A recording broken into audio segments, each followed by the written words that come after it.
你的設備需要維修嗎？我們提供免費診斷，我們上門取件和送件，無需致電或出行。維修前先發送報價，你確認後才繼續。簡單、透明、專業，連結在簡介裏。今天我哋會教你點樣為Dyson V11電動吸塵器更換馬達。跟住呢啲步驟，你就可以輕鬆完成呢個維修。首先，確保你已經準備好所需工具，包括十字螺絲刀、扳手，仲有一部新嘅馬達。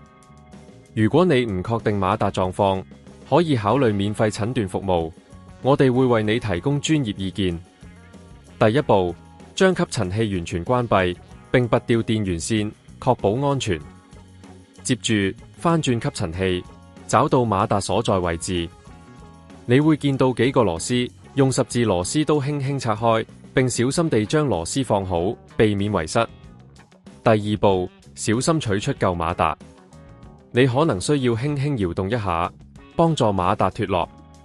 注意，馬達上有幾條連接線，記得拍下佢哋嘅位置，方便你安裝新馬達時參考。如果你對呢個步驟有疑問，可以隨時聯絡我哋，提供上門取件送件服務。第三步，將新馬達放入吸塵器，根據之前拍攝的位置重新連接好連接線，確保所有連接都緊固，然後再用螺絲刀將螺絲固定好。完成後，檢查一下所有部件，確保無鬆動。最後，將吸塵器返回正面，插入電源，開啟機器，檢查新馬達運作是否正常。如果一切正常，你就完成咗。